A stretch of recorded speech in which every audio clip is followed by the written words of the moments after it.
Section 1.6 goes into experimental design, where the experiments are things with treatments, and these are a little bit different than what we've looked at before. There's more terminology that we have to look at. So this one says an experiment is a controlled study to determine the effect of varying one or more explanatory variables, or factors they're called in these, what they have an effect on the response variable. Any combination of values of factors is called a treatment, and the experimental unit or subject is a person, object, or some other well-defined item which the treatment is applied.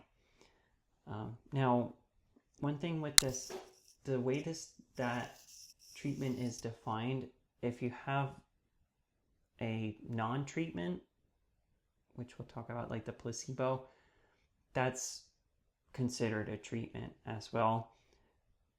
So just be careful with that. Experiment groups, there's two different groups. There's the control group, which receives the placebo, which is a fake treatment disguised usually as the real treatment, and the actual treatment group, which receives an actual treatment or some form of the actual treatment. The results of each of the groups are compared to test the effectiveness. Now, there's a phenomenon that goes on that's called the placebo effect, and it occurs when a subject is in the control group. They receive no treatment, but they actually respond favorably to that placebo. It can be surprising what kinds of studies have the placebo effect. I very often think of weight loss studies. There's often placebo effect in those. The mind thinking that the body's going to lose weight will have an effect. There's some others that are a little bit more surprising. I read an article about IBS, the irritable bowel syndrome. There's actually a significant placebo effect with people who were going through, I forget the treatment or which drug it was, but there was a placebo effect that they saw, and it was surprising that it occurred with something that is like physiological. Our brains have a lot of power over our bodies, and it can be surprising how powerful that is. Now, there's a part of these types of experiments that's called blinding, and there's two different cases of blinding: single-blinded studies or double-blind studies. For a single-blind study, the individuals don't know whether they received the treatment or not, but the person administering the treatment knows.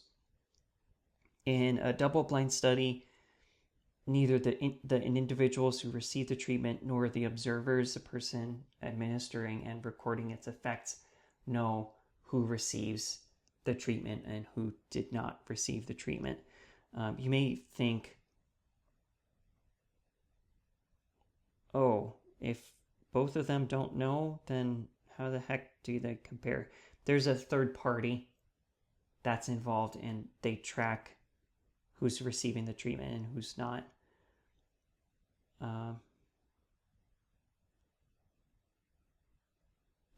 So one other thing I want to mention, with just going back to the control group, there's this misconception with the control group, especially in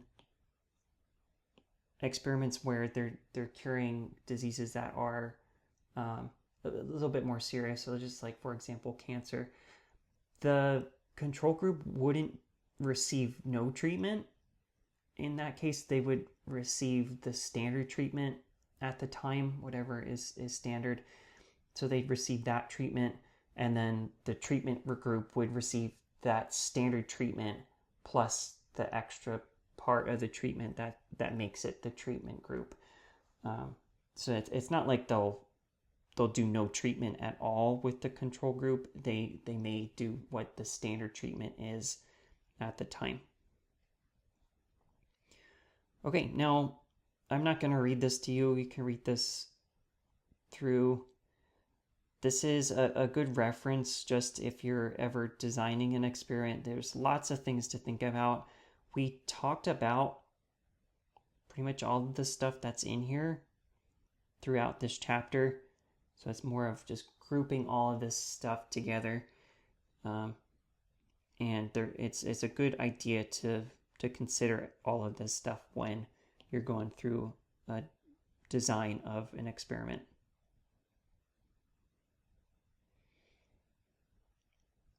Okay, now one last thing, and this won't be super important until we reach later into the course. There's two different types of designing an experiment. A completely randomized design is one in which each individual is randomly assigned to a treatment. So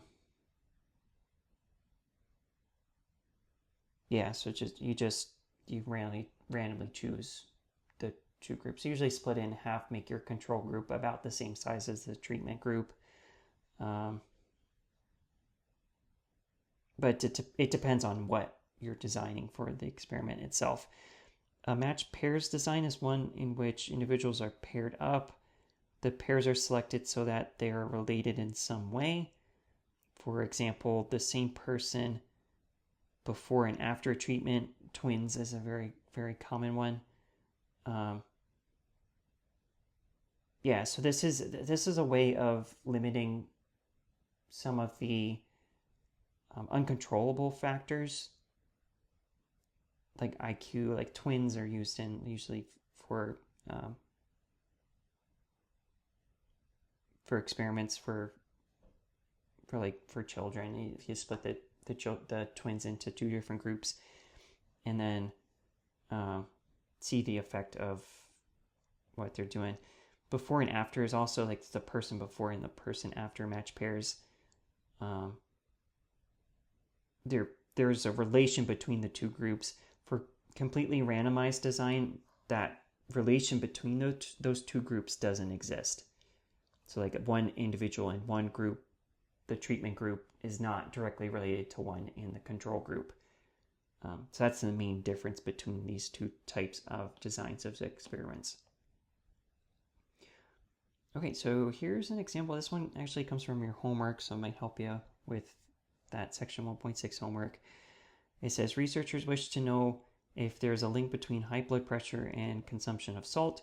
Past studies have indicated that the consumption of fruits and vegetables offsets the negative impact of salt consumption. It's also known that there is quite a bit of person-to-person variability as far as the ability of the body to process and eliminate salt. However, no method exists for identifying individuals who have a higher ability to process salt. They can't tell the difference. It's only just in the person themselves. It is recommended that daily intake of salt should not exceed 2,400 milligrams. The researchers want to keep the design simple, so they choose to conduct their study using a completely randomized design. What is the response variable in the study? Okay, so what are they measuring? Well, they are interested in the blood pressure. So they would manipulate a few things. It looks like they're manipulating the fruits and vegetables. Yeah. And then seeing the effect on the blood pressure itself. So the blood pressure is what they would measure.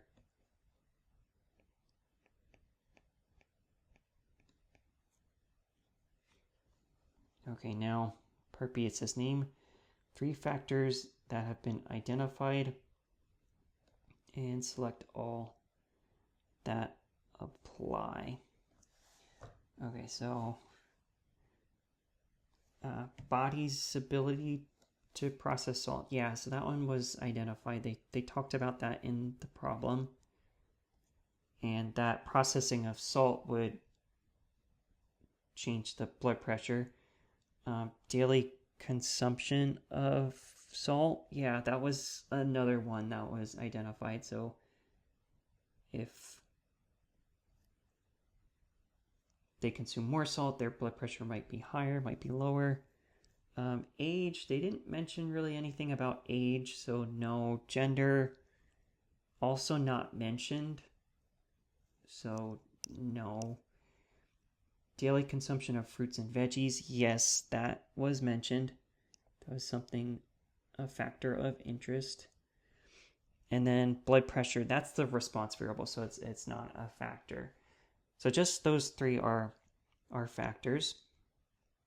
And now it says, for each factor identified, determine whether the variable can be controlled or cannot be controlled. Okay, so I'm just going to write up here in red above. Body's ability to process salt, we cannot control that.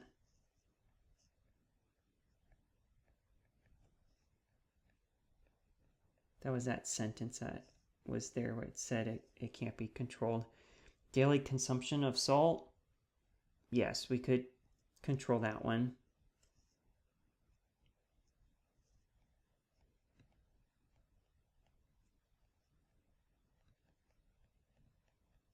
You have to restrict their diet. And then daily consumption of fruits and veggies, yes, that can also be controlled.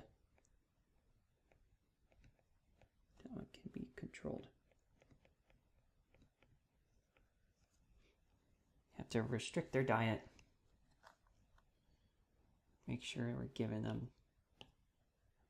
the right amount of salt, right amount of veggies. Okay, now it says part D. If a factor cannot be controlled, what should be done to reduce the variability in the response variable? The main way to do this would be just to make sure it's randomly assigned. So the choice, I'm going to rate this one here. Experimental units or the people in the study.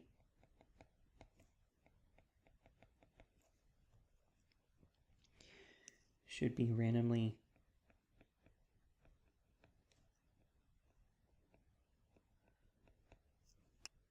assigned to each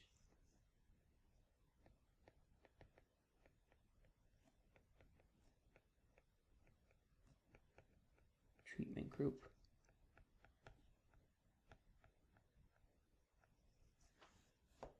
Yeah. So if we randomly assign them, they'll have a mix of high ability to process salt, low ability to process salt, and it will reduce that variability by just randomly assigning.